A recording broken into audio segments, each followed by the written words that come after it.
Nicole Kidman filed for divorce from her husband of 19 years. They were the couple everyone pointed to when Hollywood felt fake. Two megastars who made love look simple. Red carpets, teary speeches, matching smiles. But perfect pictures have quiet edges, and over time, those edges started to cut. What the world saw was devotion. What they lived was a bargain with fame, distance, and the kind of private battles that don't trend until they explode. When the fairy tale finally cracked, it didn't happen in a headline. It happened in the pauses. A missing ring, a set list that suddenly meant something else. A woman choosing silence over spectacle, a man turning pain into music. This wasn't a scandal built in a week. It was a slow unravel, the kind you only recognize once the lights come up and the room is too quiet. So how did a love story that seemed bulletproof bend under its own weight? To answer that, we have to rewind, back to the shy girl who learned to hide behind a smile, the musician who chased peace and found noise, and the moment two wounded lives collided and called it destiny. Because the ending only makes sense when you know what they were trying so hard to hold together. Before the billboards and golden statues, Nicole was the quiet kid who hated being called on. Born in Honolulu to Australian parents and raised in Sydney, she learned early that attention could sting. She blushed, froze, and escaped into movement, first ballet, then drama, where pretending felt safer than being seen. On stage, she could be loud without being herself. That's where the first shift happened. The shy girl discovered a voice that only appeared when the lights were on. Australia's TV scene cracked the door open. Commercials, small roles, then BMX bandits. Bright colors, bigger eyes, and a hint of steel behind them. Casting agents noticed the contrast, porcelain calm with a current underneath. She wasn't simply pretty, she was a mirror. Whatever emotion a scene needed, she could hold it without spilling. That skill became a shield. The more fame asked for access, the more she offered craft instead. With each break came a new layer of armor. Posture, poise, the practiced smile that said, "I'm fine," even when she wasn't. Ambition didn't erase vulnerability. It taught her to carry it elegantly. She learned how to make control look effortless, how to turn discomfort into focus, and how to survive rooms that reward performance over honesty. That survival instinct would shape everything that followed, especially the kind of love she chased, because the girl who learned to disappear on cue would soon meet a man who turned privacy into spectacle and devotion into a headline. But first, she had to step into the brightest spotlight in Hollywood. Hollywood crowned her fast, and with the crown came Tom Cruise, the most luminous orbit in town. Their chemistry was instant, their wedding a megawatt promise. For a while, Nicole's shyness found shelter in his certainty. He knew how to steer a room, a press line, a life. She learned to breathe inside a storm, but power has a price. Tom's world ran on precision and faith, an ecosystem of schedules, handlers, and beliefs that didn't bend easily. Publicly, they glittered. Privately, the air thinned. Nicole's gift, absorbing everything and saying little, kept the facade smooth, yet the invisible pressure stacked up. The marriage asked her to be both muse and soldier, to shine and to shrink, often on the same day. Then it ended. The split wasn't just heartbreak, it was an aftershock. Their two adopted children stayed mostly in Tom's orbit, and the silence around that distance cut deeper than headlines could measure. Nicole didn't explain. She carried. Work became refuge. Discipline became oxygen. The message she wrote to herself was simple: never lose the home again. Those years hardened and clarified her. She learned the difference between applause and safety. She learned that love can feel like rescue and still reroute your life. So when she later met a man who was raw where Tom was polished, unfiltered where Tom was choreographed, she felt a door open. The next chapter wasn't about power, it was about repair, or so it seemed at first. Keith Urban's story started far from the red carpets Nicole would one day command. Born in New Zealand, raised in rural Australia, he was a kid who found rhythm before he found words. His father stocked shelves in a small convenience store, but the radio was always on. Merle Haggard, Dolly Parton, the heartbeat of a country he'd never seen. By 6, Keith had a guitar in his hands and an obsession in his chest. Music was his way out. He left school early, chasing gigs in smoky bars where no one cared how old he was as long as he could play. The dream was loud, messy, and lonely. Success didn't arrive overnight. It came after years of motel rooms, debt, and self-doubt. When it finally hit, it hit hard. His 1999 debut album made him a star, but fame is a mirror that multiplies whatever already lives inside you. For Keith, that meant addiction. Alcohol and the blur that came with it became part of the routine. Record, perform, recover, repeat. Behind the swagger and denim was a man running from silence. The crowd's roar kept the noise in his head at bay, but the quiet after each show was unbearable. He was the kind of person the industry eats alive. Gifted, emotional, convinced that chaos fuels creativity. By the time Nicole met him, he'd already burned through every warning. That's what drew her in. Where Tom Cruise had been control, Keith was confession. He didn't hide the cracks, he sang through them. Nicole saw someone who needed what she could give: stability, faith, maybe even salvation. And for Keith, she was light in human form, proof that redemption was real. They weren't opposites, they were mirrors. Both knew what it meant to perform perfection while breaking quietly inside. When they finally collided, it felt less like romance and more like rescue. But what starts as saving can quickly turn into surviving. And their love story, beautiful as it looked, was already carrying the seeds of its own heartbreak. By 2005, both of them were standing at crossroads. Nicole rebuilding her life after the wreckage of divorce, and Keith clawing his way back from addiction and anonymity. When they met at the G-Day USA Gala in Los Angeles, it wasn't just two Australians shaking hands in a foreign city. It was two survivors recognizing the same ache in each other. She saw the boy behind the bravado. He saw the woman behind the armor. At first, it was slow. Keith didn't call for months, unsure if someone like her belonged in his world of guitars and chaos. But when he finally did, the connection was instant. Within weeks, they were inseparable. For Nicole, Keith represented everything Tom Cruise wasn't: unfiltered, tender, unpredictable.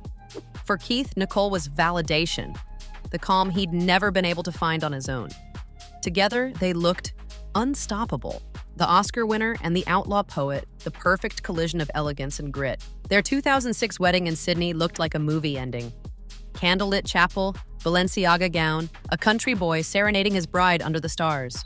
Headlines called it a modern fairy tale. Fans saw healing hope and the promise that real love could mend broken people. Nicole's eyes glistened with something close to relief. Keith's smile said salvation. But fairy tales, by design, skip the details. They don't show the panic under the surface or the weight of expectations waiting outside the chapel doors. 4 months later, Keith checked himself into rehab, and the public fantasy met its first fracture. Nicole stayed, visited him, defended him, carried the narrative of grace under pressure. To the world, it looked like proof of unshakable love.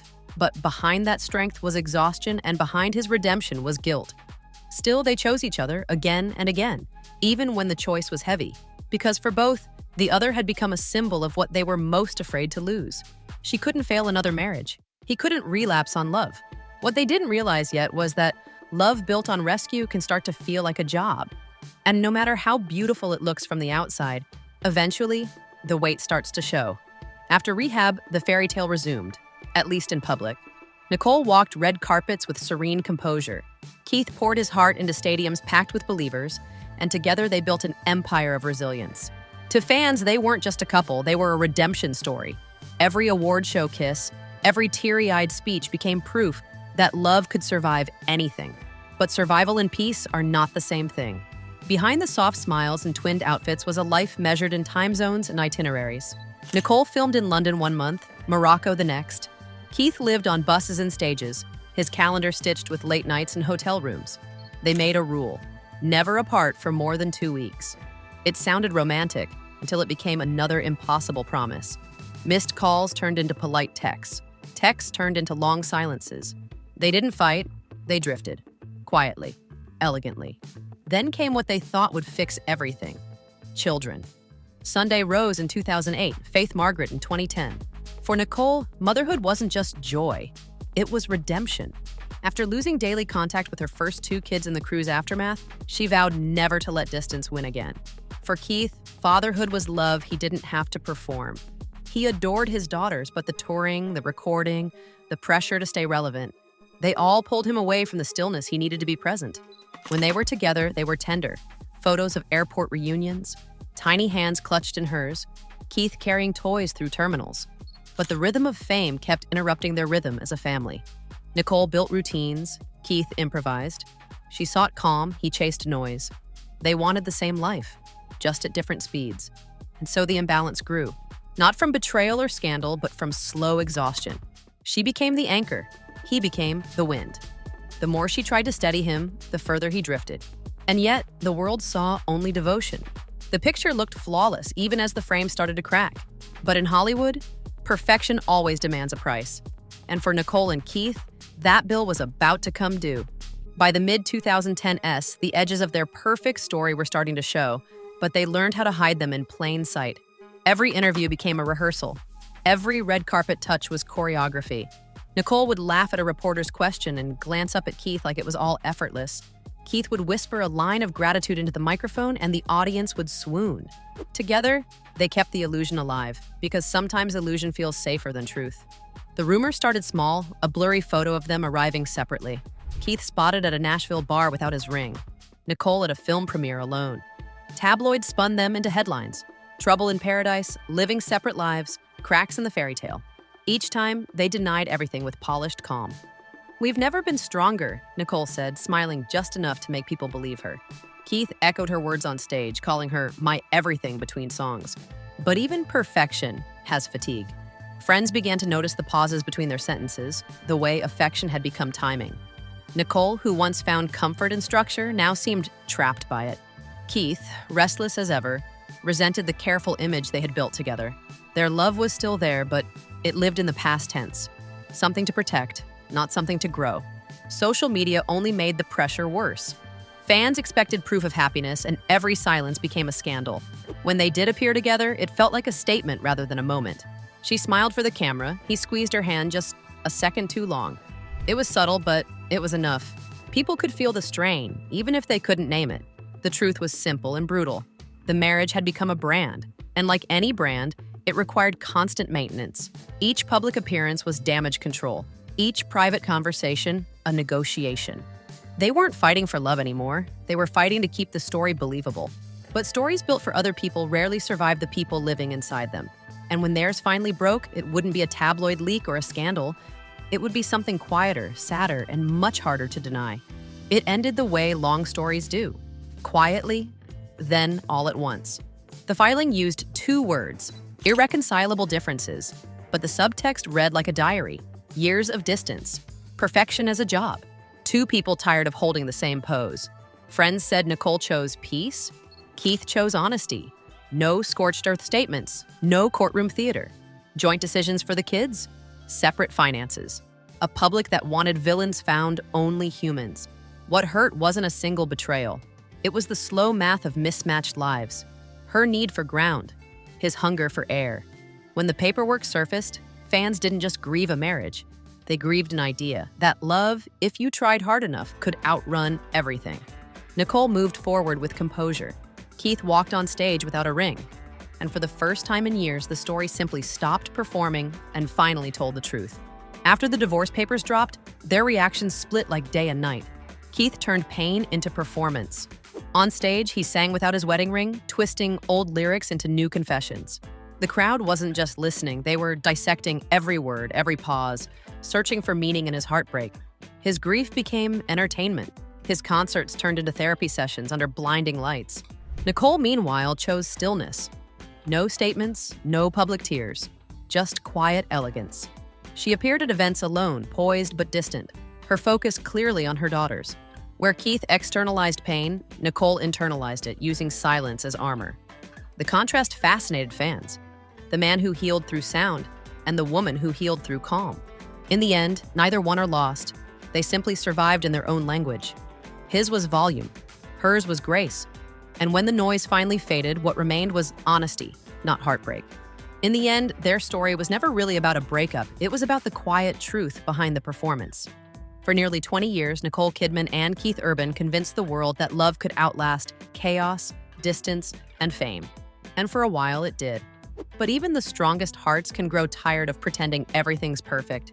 What unraveled between them wasn't scandal, it was time. 2 people who once fit perfectly began to move at different rhythms. She needed stillness. He needed sound. Love didn't vanish. It just evolved into something that couldn't be shared the same way anymore. Their divorce wasn't a tragedy. It was a release. Nicole found peace in privacy. Keith found healing in honesty. Together, they reminded the world that even the brightest love stories can end softly, without villains or headlines. Just two people finally choosing truth over illusion. Because sometimes, letting go is the happy ending.